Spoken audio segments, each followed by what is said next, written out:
Vandag gaan ek vir julle 'n Bybelstorie vertel oor koning Dawid.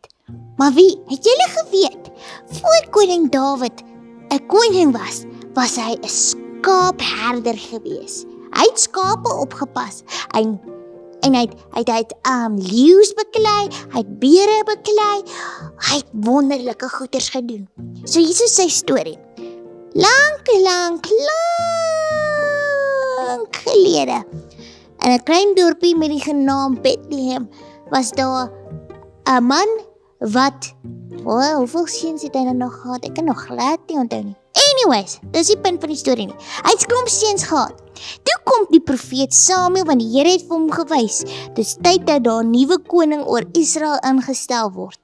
Toe kom Samuel en hy gaan in die huis van Isak in en hy sien dat toe gaan hy deur al Isak se seuns en toe kom hy tot by Dawid. Toe wys die Here Jesus vir hom, Dawid is die een wat volgende koning gaan wees. En toe daarna gaan klomp tyd verby en toe kom die Filistyne en Israeliete in oorlog met mekaar. Al Dawid se boeties moes gaan veg in die oorlog, behalwe Dawid. Sy pa het gesê, hy is die jongste, hy moet by die huis bly en hy moet skapies oppas. En toe eendag skree Dawid se pa, Dawid, roep sy pa sy naam, jy moet na die oorlog toe gaan. Neem vir jou boeties 'n bietjie kos, 'n wimpy burger en ook sommer tandeflos en tandeborsel en tandepasta. Neem vir jou boeties 'n bietjie kaas, maar jy moet jou ook gou haas, sodat dit die kos vir 'n klomp krag gee om die Filistyne plat te vee. Toe vat Dawid al die kos en alles, hy pak sy donkie en hy gaan na die oorlog toe veld.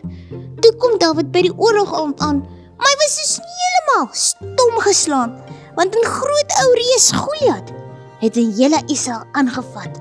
Hy hoor toe die reus skree, right, wie van julle wil teen my fight? Maar almal bewe van die vrees en kruip weg vir die groot ou reus. En dis toe waar Dawid nou net besluit, nee, hy raak toe kwaad.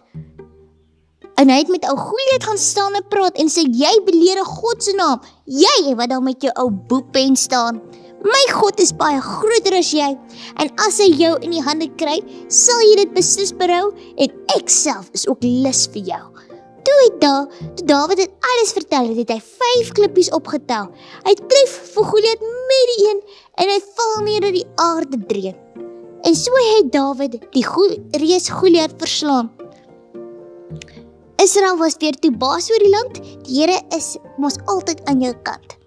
Ek wil vir julle vandag sê, Dawid was die jongste en die kleinste gewees van sy familie. Soms voel dit vir ons dat ons is nie sterk genoeg om enigiets te doen nie, of ons is te klein. Maar Jesus maak nie saak hoe klein ons is nie, Jesus gebruik ons. Hy is baie lief vir ons. Hy wil ons magtig en kragtig gebruik vir sy koninkryk. Okay maatjies, dis Elsa met Kroonkinders, sien julle volgende week.